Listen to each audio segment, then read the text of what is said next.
what is insecurity? Now, every human being, man and woman, experiences insecurity, but men in particular are very bothered by insecurity. So we're going to approach this topic from the man's perspective. So insecurity is embodying failure. That's the first thing you need to know. The reason you're insecure is because your spiritual nature in particular, are already a failure, and it's coming out of you. And because you are a failure, you expect to fail.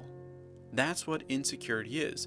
But why are you a failure? You're a failure because in the Garden of Eden, every man failed. The first human man failed, and therefore we continually express that failure today. And by doing that, we're exalting the failure.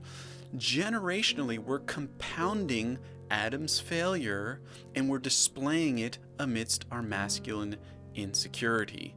It's a glorious display. It's horrifying, it's shameful, it's embarrassing, but it is proper. Why? Because we are failures, and therefore we should expect to fail, and by doing so we are bringing forth thoughts, emotions, and actions that continually exalt Adam's failure today. So insecurity gloriously expresses the fallen man. So how does insecurity work? Well, the first thing is you need an attuned body. It's very difficult to be insecure unless your body knows the real truth about you. Now, men in particular go to extreme lengths to keep the body from knowing that the soul is a failure. But once the body becomes attuned to the soul's failure, the body begins to express that failure through actions. Now, this gets more potent when you not only have an attuned body, but an attuned heart. Once you feel insecure, it's much easier to act out that insecurity. And if you follow that line of thinking, you realize that if you also have an attuned mind, if your mind, heart, and body all realize that your soul is a failure, well, then insecurity comes very naturally. You think with insecure thoughts, you picture your failure, you feel that failure and your insecurity of knowing you will fail, and then you actually act it out through your body.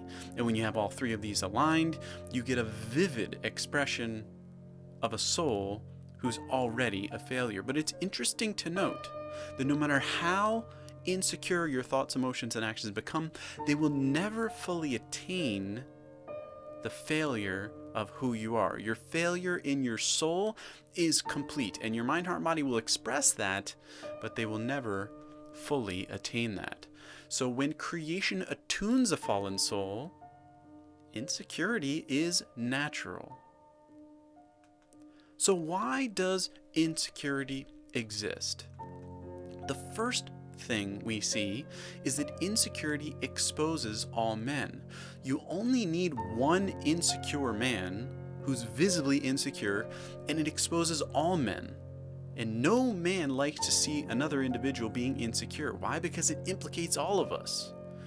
All men are implicated as insecure by just seeing one man that's insecure. And all children and women and creation look at that one man, and they start seeing the correlations between the man that's closest to them too. So no man likes to have any other man visibly displaying insecurity. It convicts us all. We all work very hard to portray ourselves as confident, as leaders, as the ones who know, but we don't know, and we're not confident, and we don't know how to lead because we're all failures. And it just takes one man who's acting insecurely to convict us all. But there's a service here that this insecure man is performing. He's preparing all men. Preparing us for what? Well, as long as we can hold up the facade that only some men are insecure, well, then we don't need the man, do we? We don't need the God-made flesh, Christ himself. We don't need him. If we're all right and there's just a few insecure men out there, well, then we're good. But the insecure man is exposing and convicting all men. Why? To prepare not just all men, not just all children, not just all women, not just all creation, but all that exists to seek the one man. Because in heaven, in the eternal, recreated earth, there will be a single male, and the rest of us will be his bride, his woman. So all men are insecure, and that is what points to the one man. What defines a man who's insecure? Well, first you realize that he would need to be very gifted. Most individuals have talents in the mind, or talents in the heart, or talents in the body. They can think, feel, and act with relative skill. However, a man who also is attuned to his spiritual nature, who's allowed his mind, heart, and body to express the reality of his soul, that is a very gifted man, a very unique man. He's also being transparent. Now, there is no such thing as a transparent man. Why? Because the man's soul is utter darkness, death, and nothingness. If any man allowed that to come out, he would just obliterate all life. That would not be good. So no man is transparent. However, an insecure man is more transparent than average. He's displaying mentally, emotionally, and physically more of the failure than most men. He's more transparent. He's also a knowledgeable man. He knows who he is, and he's expressing who he is. But here's where we come to the interesting paradox. You don't just want to walk around insecure. Why? Because women don't want that, children don't want that, creation doesn't want that, but that's who you are. So we're at this strange crossroads. You're insecure because you're a failure, but yet creation doesn't want an insecure, failed man. So what's the solution? Well, a fallen human being, a fallen man in particular, tries to portray that he is the confident creator. He's the one who knows. But that's, of course, a lie. So what do you do then?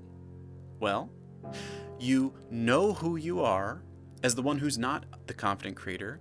However, you then partner with creation. You say, creation, come and join with me, because I'm going to model, I'm going to portray, I'm going to play the role of the confident creator, and I want you to partner with me. I'm not the confident creator, but I want to play the role, and I want you to be a part of it.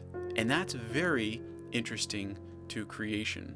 So insecurity is natural for the fallen man, but modeling the confident creator is the man's role.